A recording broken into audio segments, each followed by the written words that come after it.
I have often been accused of taking her life. Before my God, I swear this is untrue. Do you think a man would be such a miscreant, such a damnable fiend, such a character of humanity to kill this lone woman? There are plenty of corpses lying around. He would only add one more corpse to the many. And that's Lewis Keseberg, and I'm Jen. I'm Becky. And this is Too Close to Home. Disturbing edition. Oh, yeah. Lewis Keseberg was the final survivor of the Donner Party, and a real ghastly one to begin. But let's go ahead and list off these sources for our final part of the Donner Party. The Indifferent Stars Above by Daniel James Brown, The Oregon Trail Center, The Donner Party, a documentary by Rick Burns on PBS, Wikipedia, California Trail Interpretive Center, The Sierra Sun IF Science, The Historical Novel website, Find a Grave website, Alice Osborne, Donner Party Diary, KQED.org, Healthline.org Summit, Historical Society, Mental Floss, Britannica, California Park System, Sierra Nevada Geotourism, and National Geographic. Pew, pew, pew, pew, pew. I was like, let me see how fast I could go. If you want to hear them slower, just go back to the first episode. They're all the same every episode. Last time we talked about the forlorn hope, cannibalism, the terror. And again, it only get worse. So let's go. On January 5th, William Eddy and Mary Grace are out hunting. Jay Fosdick of the They're out hunting Jay Fosdick, or Jay Fosdick is different? Jay Fosdick's in the party with them. Oh, okay. He dies of starvation while they're out hunting. There's more people with him and everything. With the women being more of the majority, they began taking on more male roles, like hunting and gathering wood.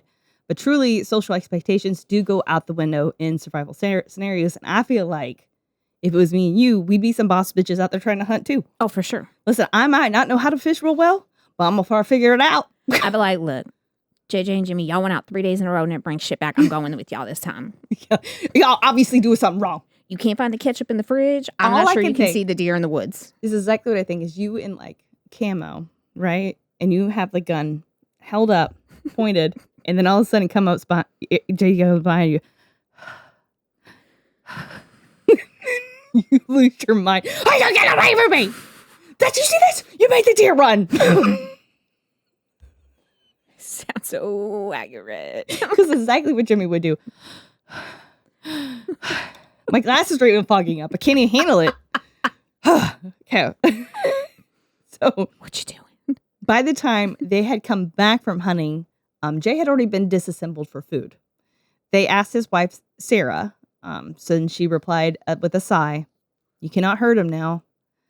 And later, William Eddy would recount Sarah Fosdick having to watch her husband die, then see his heart roasted on a stick. And, it'd be one thing if you were the one that was roasting it as the wife. It's a lot less of a vibe if someone else is doing it for you. I don't even know what to think of this face you're making. I'm just disturbed. Carry on. As you should be. As you should. On January 9th, 25 days after leaving the camp and with 7 survivors, 8 men had perished, but the women had all survived. They stumbled onto the emaciated Lewis and Salvador. Neither had eaten since they left, and they were laying in the snow, too weak to go on. William Foster put his early plan into action and shot both of them in the head, and then the party disassembled their bodies, believing it might be their last hope of avoiding death before reaching help. Foster would never get in trouble for this. Instead, it was pinned as he was starving and they were just Indians, showing you that people of other colors have been treated as lesser dead for as long as America has been around, and probably longer than that. So in 1995, historian Joseph King used records at Mission San Jose, where he believed Luis and Salvador had been converted, to learn more about the 2 murdered men. From this, King believed that Salvador may have been a Miwok of the Consumni triblet, whose birth name is Quinyan, and that he had been around 28 when he was murdered.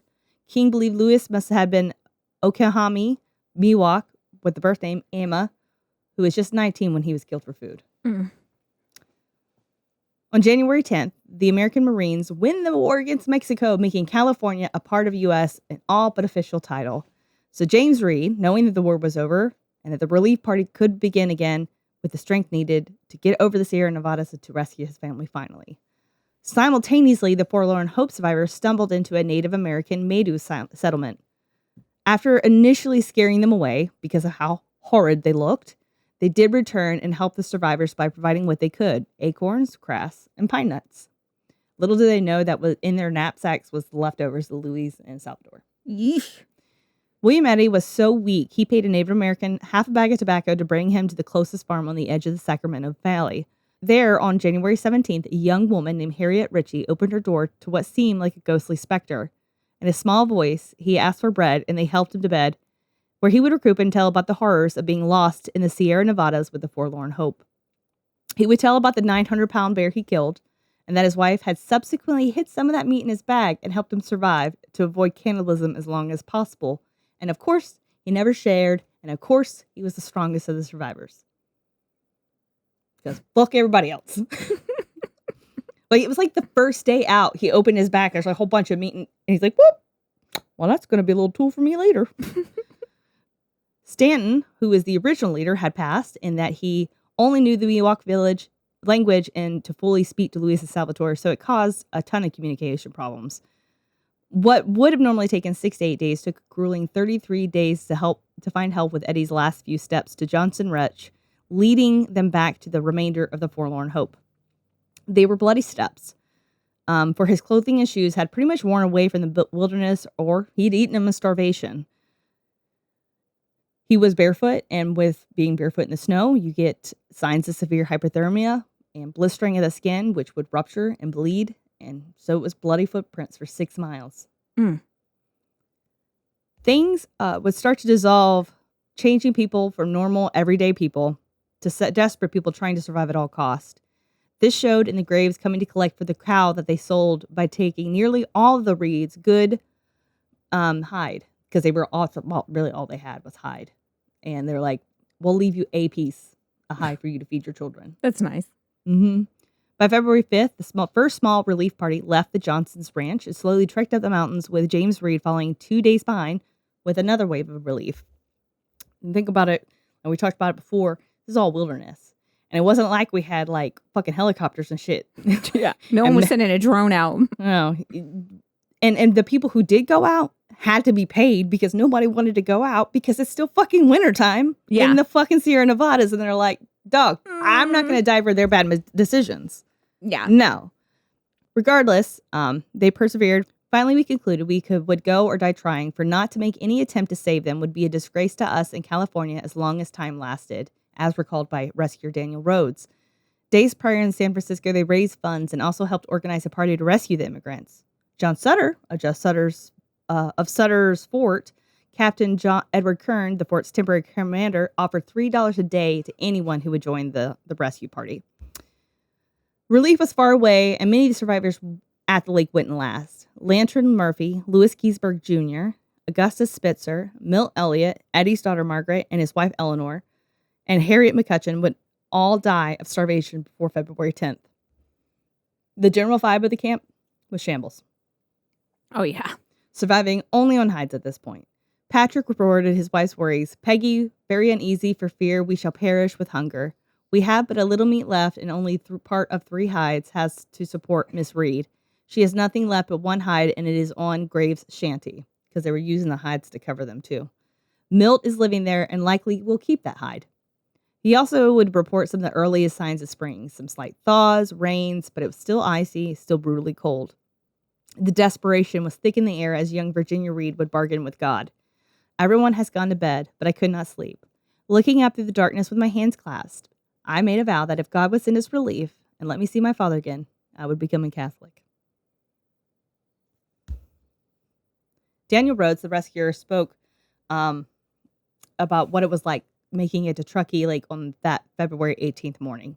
As sunset, we crossed Truckee Lake on the ice and came to the spot where we had been told we would find the immigrants. We looked all around, but no living thing except ourselves in sight. We raised a loud hello, and then we saw a woman emerge from a hole in the snow. As we approached her, several others made their appearance in the manner of coming out of the snow. They were gaunt with famine, and I never can forget the horrible, ghastly sight they presented. The first woman spoke in a hollow voice, very much agitated, and said, "Are you men from California, or do you come from heaven?" Oof. Unfortunately, Catherine Pike loses her life to starvation the next day as the rescuers begin to make their rounds to the different encampments, sending a few rescuers to the Donners at Alder Creek. Which is like, I feel like for it to be the Donner Party, they are very much an afterthought in every part of this. Yeah. They're over there by themselves in a fucking tent. there's really nothing for them to do or speak of. There's no survivors leaving from there. People just dying left and right. People get cannibalized there too. It's like, poor Donners. And then you get name blamed for that? Rude. They did not divulge what the Forlorn had done to survive. But hell, at this point, I'm sure they weren't asking too many questions other than like, can you get me out of here? Right. Like, fuck what everybody. I don't care. Get me out of here. They would bring back 6 immigrants from the Donners at Alder Creek that were still strong enough to travel. And by February 22nd, they would leave the lake with 23 survivors, leaving 31 behind. Those staying behind would include George and Tamsin Donner. While she was still strong enough to travel, George was suffering from gangrene so bad he wasn't even able to move. So she refused to leave her husband's side and stayed by him. It was a heart-wrenching moment as Margaret Reed was forced to make a decision no mother should. Should she stay with her 2 youngest that were too small to make it through this snow without being carried, which was not a possibility at that weak state, or go with the others as the rescue team takes the other 2 children to civilization? So she had 4. And rescuer Akia Glover would swear upon his honor as a Mason that he would return for her children, and her daughter Patty would volunteer to stay behind with her 3-year-old brother Thomas, who was too small to get through the snow. Before Margaret left, Patty told her, "Well, Mother, if you never see me again, do the best you can." They would begrudgingly be left with the Breen family. And I say that because they had the most food, including real meat. So they decided to let the others go ahead and were like, "Oh, we're fine. We're good, guys. We got provisions. You guys go ahead. You're obviously weaker." Fine. And so when they bring the 2 children that can't go with them, they're like, "But I'm not feeding them." And eventually they have to bribe Patrick with money and be like, "Listen, we're going to be bringing back more food. We'll bring you some money. Please feed these children." And he's like, "Fuck it, fine." And then he still didn't. He just let them stay there. And his wife would have to sneak the kids food. Like, he was a shitty person. As the first relief struggled in their return, they did lose survivors on the way. John Denton was the first. He fell behind till he collapsed. He asked if they could proceed to the cache they left for their return, because on their way out there, they dropped some supplies. When they did, they found that it had already been looted. So they were running danger low on supplies as they tracked with children down the snowy mountain. John Denton slipped into a coma and died, and the youngest child, Ada Keseberg, had passed, and her mother was desolate with grief, refusing to let the child's body go. They would bury them in the snow and have to continue on. When hope seemed lost, they crossed paths with the second relief team. Reed had led it to go rescue his family. He had expected to come across the first team on their return, so he had bread and cakes prepared for his children, hoping to see them. This would restore them enough to make it to the rescue's base camp at Bear Valley, where there were plentiful provisions. Too plentiful for one survivor, however. William Hook fatally gorged himself. He passed from refeeding syndrome, which is a serious and potentially fatal condition that can occur during refeeding. It's caused by sudden shifts in electrolytes that help your body metabolize food. So when your body goes switching from stored fat during survival situations, and then food is basically the body switches to stored fat during survival situations. And when food is abruptly reintroduced, it causes to flip the metabolism back to carbohydrate metabolism, then triggers other issues where having depleted of minerals and nutrients causes your body to just short out and die. You got to do it slow. Yeah. There are ways of reintroducing food to prevent this, but there's really no way of knowing if it will occur or not after starvation. While no one had died between the departure of the first relief and the arrival of the second, it was no paradise. On March 1st, they would see the second relief party with Reed leading it and having veteran mountain men along. While the Breen cabin and its occupants were relatively well considering the circumstances, the Murphy cabin was horrifying. Lavinia Murphy was caring for her 8-year-old son, Simon, one of the foster children and one of the Eddy children. Lavinia had a mental breakdown and was snowblind. The children were listless and unclean. Lewis Keseberg had moved in with his injured leg and was unable to move. Patrick Breen wrote on February 26, "Martha's jaw swelled with a toothache. Hungry times in camp. Plenty hides, but the folks will not eat them. We eat them with a tolerable good appetite. Thanks be to God Almighty. Amen." Miss Murphy said here yesterday that she thought she would commence on Milt and eat him, and I don't think that she has done so yet. It is so distressing. The Donners, 4 days ago, told the California folks that they would commence to eat the dead people if they did not succeed that day or the next in finding their cattle, which were, by then, under 10 or 12 feet of snow. And the Donners did not know the spot or even the whereabouts of the area. I suppose they have done so to err this time. I don't know what he meant by that part, but that wasn't even the first time the Donners had even made this statement. Basically, before the first relief party left, they said, like, bro, we're going to have to eat some people. Like, we are hungry. And George Donner originally was like, we cannot be eating people, guys. And then he was like, you know what? We're starving. We're going to have to do this. He was like, yo, chill till they're gone. I'm like, keep it calm, dog. Reed and McCutcheon of the rescuers would discover Milt's mutilated body. The Donners were suffering at Alder Creek as well. As they arrived, they saw a survivor carrying a human leg. He hastily threw it down into a hole in the snow, which they soon found out contained most of Jacob Donner's body. In a tent, they would find Jacob's children dining on his organs while his wife Elizabeth watched, refusing to eat her husband. Tamsin was still well, but George's gangrene had spread into his shoulder. James Reed would say, among the cabins lay the fleshless bones and half-eaten bodies of the victims of the famine. There lay the limbs, the skulls, and the hair of poor beings who had died from want, and whose flesh preserved the lives around their surviving comrades who, shivering beneath their filthy rags and surrounded by the remains of their unholy feast, looked more like demons than human beings. They had fallen from their high estate, though compelled by the fell hand of dire necessity. They would take 17 immigrants back with this, which only 3 were adults. This left George and Tamsin Donner with with 3 of their daughters, Miss Murphy and her son Simon, young Eddie and foster children. The second relief left towards Bear Valley, where they would get caught in a hellacious blizzard. 5-year-old Isaac Donner would freeze to death, and Reed nearly died. Mary Donner severely burned her frostbitten feet in the fire when she could not feel them anymore, and they had happened to fall in. The men quickly worked to start a fire, which was a huge struggle with the wind. Patrick Breen, however, felt it was far more important that he spend his time praying than help start that fire. Motherfucker, you better get up off your knees and get over here and start this fire. That's when I was like, you know what? I'm fucking done with you, Patrick. When I start this fire, I'm throwing you on it. Right on it. You be shish, Patrick. Motherfucker. By the time the storm passed, the Breen and Graves families were too weak to continue, and the relief had no choice but to leave them. And this camp would be called the Starving Camp. It is horrifying to hear the fact that 7-year-old Mary Donner proposed cannibalism as survival in this situation. This suggestion by child highlights the primal survival instinct that can emerge irrespective of age, challenging common perceptions of youth, vulnerability, and natural human instinct. Elizabeth Graves and her son Franklin died and would become the only thing keeping them alive till the third relief reached them 11 days later, but not before Jacob Donner's son Lewis dies, followed by his wife Elizabeth a few days later, leaving Samuel the sole survivor of Jacob Donner's family. Back at camp, 3 members of the relief had stayed to help those remaining at camp. Charles Stone would be at Truckee Lake with Charles Caddy and Nicholas Clark at Alder Creek, but they wouldn't stay very long. While Clark was out hunting, Caddy and Stone said, "Yeah, we ain't staying here. We're going to go to California." Tamsin was like, "Well, can you please take my children with you? We're starving. They need to go." And gave them $500 cash, which is a lot. And they agree.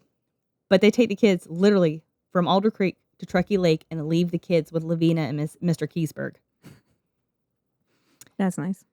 So they continue on, passing the starved camp. They don't even stop to give any help, which is no surprise. They overtake Reed and the others from the second relief within days. Not sure how they explain their reappearance, but no one else said anything either, truthfully. They did get like an icy reception, but they weren't like, "What the fuck are you doing here?" I would have been asking a lot of questions, like, "Why are you here, not with the survivors?" That's what I told you to fucking do. When Clark returned, he and Jean Baptiste Trudeau decided to leave for California. They make it to Truckee Lake and see the girls and decide to go back to Alder Creek and tell Tamsin that her children are there. And they don't leave. The third relief would be William Foster and William Eddy, as well as a man named John Stark, which is appropriate given the winter conditions. JJ, you totally missed that. Just watching the trends on TikTok. They would come across the survivors of the starved camp, and Stark would take those 11 back to Bear Valley while Foster and Eddy pushed through, determined to save their children. There were men along with the split parties, and 2 had remained with Stark to take the 11 survivors back. They both grabbed a child each and started walking, saying, like, bruh, we cannot save all these children. Carry what you can. And he's like, I will not abandon these people.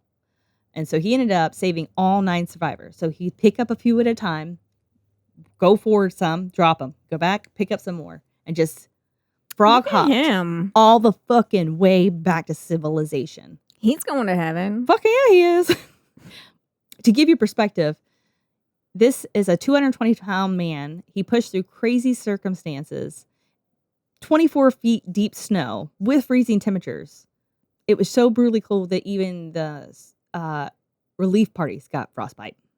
The most beautiful part of this is the empathy this man had. The 2 men he had with him were paid $50 apiece to save people, while he had done it as an unpaid volunteer. He was once quoted saying, "I will go without any reward beyond that derived from consciousness of doing a good act." He would later serve as a judge, legislator, and sheriff in Napa County. So backwards to Eddie. I hope they made a statue of him or something. I know, but they don't talk about him enough. The motherfucker, through deepest snow, you know what he said? He's like, if my back had been broader, I would have carried them all. Like, sir, you already had me at hello. Right? So Eddie and Foster entered the camp, and they would find that their 2 children are dead and cannibalized by Lewis Keseberg. Eddie threatened Keseberg that should they ever meet in California, he would murder him because he was too weak to fight in a fair fight. And I guess it's kind of wild considering he was an active ghoul. He had reportedly tried to snatch one of the remaining Donner girls, but her sisters had prevented him from like bringing any harm to her. Like, he was a danger at all times. If you recall earlier in episode 1, when we were talking about him, he was horrible to his wife and his children. He beat the shit out of them. His wife had a little girl. They had a little girl and a baby that was born on the trail, and the baby and the little girl had passed, but the wife had already went on with the other survivors. So it was just him, and he loved it.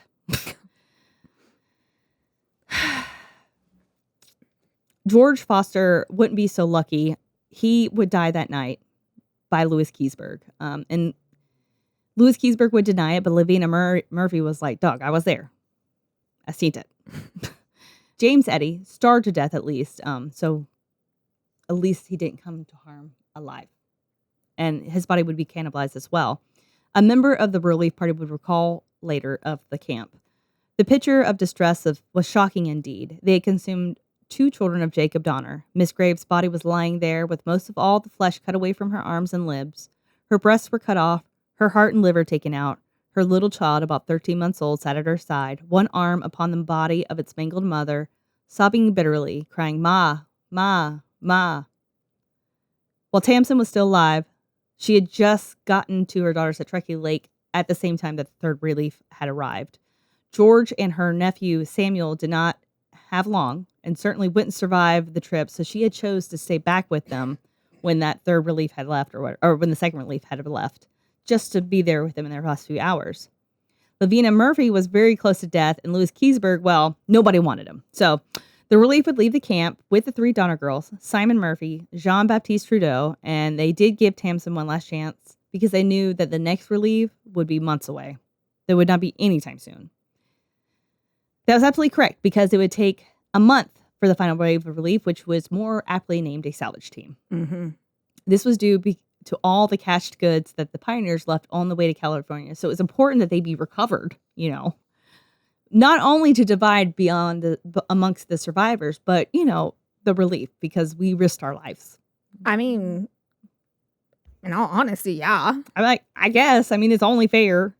I better get like a wagon out of this or something. They also had to figure out like what to do with all these fucking orphan children. So the sight to behold was by far the most horrifying. Lewis Keseberg was out of his mind and everybody else was dead.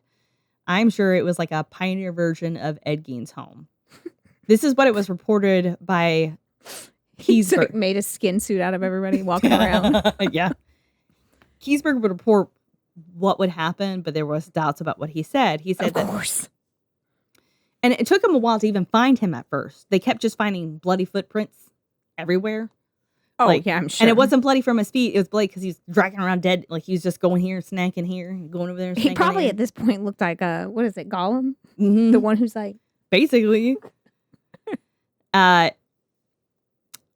You know, another interesting thing is that the snow had started to melt some by the time that this final relief party come. And so the horses and the cattle and everything that was under the snow and preserved had shown up. And he had not touched any of them. He had chosen human flesh every single time. So Lavinia reportedly had died a week after they left, which is a weird coincidence since she dimed out his last possible murder, but I digress. They discovered George had died probably only days earlier, and he had been wrapped in a caring way, but some of the wrappings had been moved. Pieces of his body had been cut away, his head was detached and broken open, exposing the brains. He said that Tamsin, bereft with grief, had come through with her intentions of making of the mountain right then and there to catch up with her children, but had fallen into a stream, covering her with freezing water. He said that he calmed her down and convinced her to stay, wrapping in her blanket for warmth, but she had died because she was already overexposed. So he ate her remains because he had her survive. But also, she had been the best tasting one yet. So, ew. Like, he would later go on and be like drunk in bars, being like, that's the sweetest liver I ever ate. Mm. My dog. Sometimes It's time to cut you off. Sometimes You've had too much to drink. Sometimes you keep those inside thoughts on the inside. On the inside. So the Donners had a substantial fortune, and when asked, he pretended to not know until someone threw a rope around his neck and got him to divulge something a little bit closer to the truth. Tamsin had money, and he said that she had to take the money with her, and when she didn't think she was going to make it, she's like, hey, take this to my daughters, okay? And he was like, for sure. Got you, fam. Like, it's definitely what happened. Here, he had some money that was belonging to the Donners when they searched him and decided, you know what? Let's take you to California where the rest of the survivors are so they can decide your fate, which is a far more serious thing to do. He deserved it, for sure. On April 29th, the last surviving member of the Donner Party crossed the threshold of Sutter's Fort, bringing the tragedy to an end, but beginning such a legend.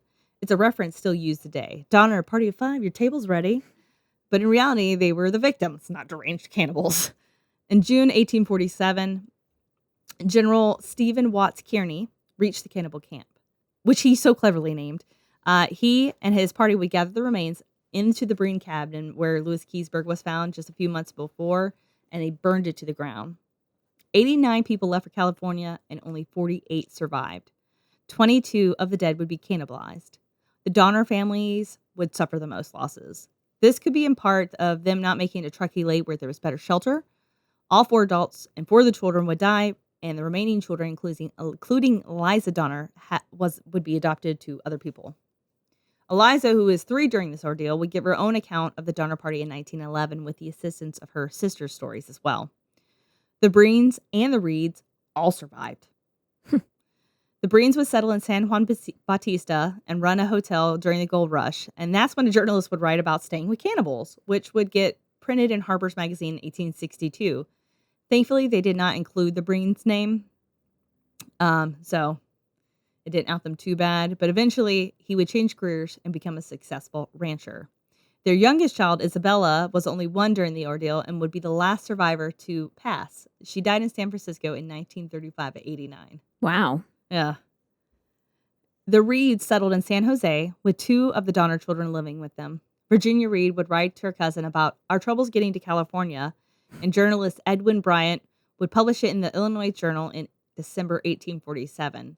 Virginia Reed would follow through with her promise to God as she lay weak in the February cold, and much to her father's chagrin, she became a Catholic. They were the poorest and had the worst conditions, right? The Reeds? Yeah. No. Well, they were a really rich family, but they had the most hits as far as like losing food. Right. They were the ones that ended up with just 1 hide over the top of the thing, right? Okay. Yeah, and they all survived. All of them. This is amazing, isn't it? Of the Graves family, Mary Graves would marry early. And by early, I mean before the spring thaws that May defrosted, basically. Well, So she wanted to fit in her wedding She was dress. rescued in April, married in May. Because she was slim trim. That's right. That's the best I ever looked. She was 19 during the winter of 1846. Her first husband was murdered, and she cooked her killer's food to ensure that the condemned man would not starve before hanging, which I'm sure is something many survivors would find triggering, the starvation of a human being. That, Yeah. like, it bugs you so bad that you're going to do this. Her grandchildren would recall that she was a very serious person and once said, "I wish I could cry, but I cannot. If I could forget the tragedy, perhaps I would know how to cry again." Mm. Her sister Nancy was only 9 at the time of the ordeal, refused to acknowledge her involvement in the events, and was unable to recover from eating her mother and brother. And like, my God, baby, you were 9. Don't hate yourself for that. You try to survive. Their brother William would hold several different occupations, have a diverse lifestyle, but was said by his nephews and nieces to be eccentric and irascible, which means easy to anger. William Eddy had lost his entire family during the winter, but he remarried and started a family in California. Despite his promise to murder Keseberg, he would be dissuaded by other survivors, James Reed and Edwin Bryant. The Murphy survivors would settle in Marysville, and the ghoul Lewis Keseberg would be reviled for the rest of his life, as many of his actions and the reputation that he had in the Donner Pass preceded him. The fourth relief party would relay to many the shocking scene of the cannibal amongst his victims and accused him of murder and stealing, which he at one point did sue one of the people from the groups like that saved him. And they're like, "You know what? You're right. You win, but you're only getting $1." Like, they weren't right. But were you? Mm. He would work briefly for John Sutter, captaining his schooner Sacramento, which would sell wheat from would sell like boat sailing. Sorry. Wheat, like not sell, like I wrote sale like money sale. Like, what am I doing? Wheat to San Francisco, but eventually he would be let go because there's passengers that would be on the boat and they would stay overnight and they would be like, "Well, what if he gets hungry and he kills me while I'm sleeping? He doesn't like to eat people." And talks about how good they taste. So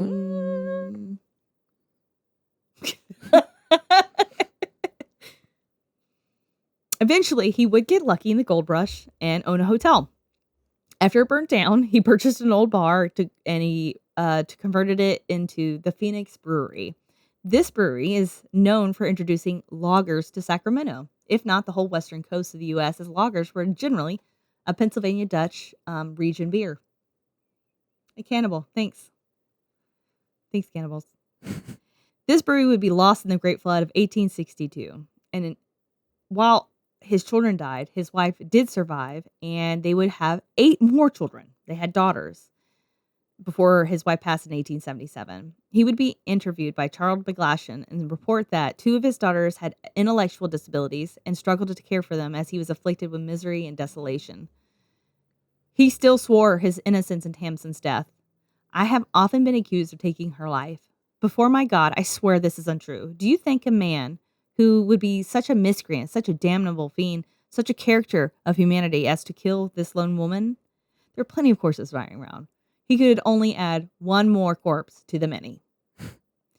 Believing his innocence, McGlashan would arrange for Keseberg and the now adult Eliza Donner Houghton, which is her married name, to meet each other. She believed his innocence after speaking to him, and they both embraced each other as they sobbed. I don't know if it's true, despite much of the story being rumors. He was factually known to brag in California bars about how sweet the human meat tasted, and that it was better than California beef, and that Tamsin's liver was the sweetest meat he had ever tasted. These wild claims could come from post-traumatic stress disorder, as they could provoke psychotic symptoms like hallucinations or delusions, but who knows? It's not that time. It's the 1800s, so we did lobotomies. You know what I can do? I can erase everything. Who are you? I don't know. Lobotomize. This did land him in court for a time until he was acquitted for lack of evidence for his cannibalism. in his defense, people back then gossiped too. Oh, for sure. They gossip now. Yeah. I gossip. Shit. But the gossip then was like the gospel. Oh, yeah. There was no disproving it. Yeah. Everybody was a credible source. Yeah. That's why we had witch trials. So he would survive all but one of his children, dying homeless at Sacramento County Hospital for the Poor in 1895 and buried in an unmarked grave. Some of the statistics that is very interesting is 66% of the men between 20 and 49 died, and no adults above 49 survived. Oh, wow. So definitely be young, be female. The women had fared far better, and this might be because women store body fat with less of a caloric intake, which explains why we could look at food and we gain 5 pounds, but men can look at food and be fine. This also means that it'll take longer for them to experience physical degradation caused by starvation and overwork. So they could go much further than any of the men could, because women are independent. Because I'm a survivor. I'm not going to give up. I'm not going to stop. I'm going to work harder, not eating people.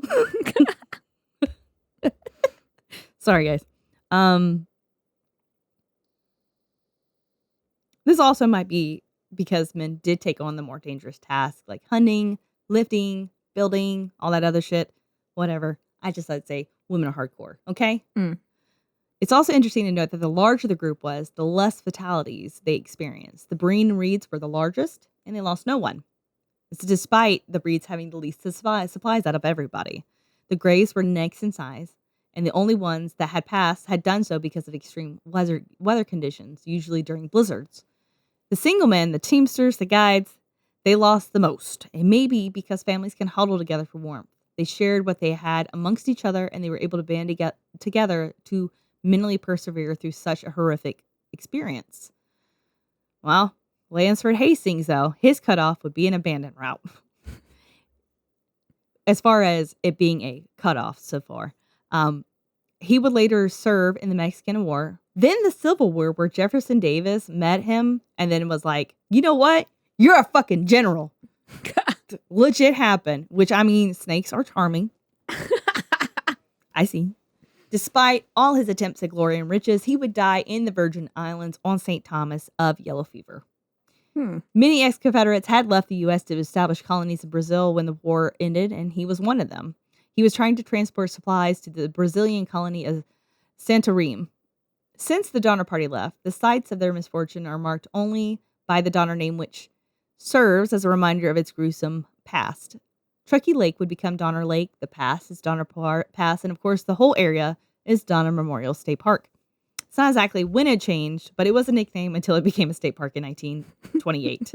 As 2.5 miles of hiking trails, 3 miles of lake frontage on Donner Lake, east of Donner Pass, and it encompasses 3,293 acres of cannibal goodness.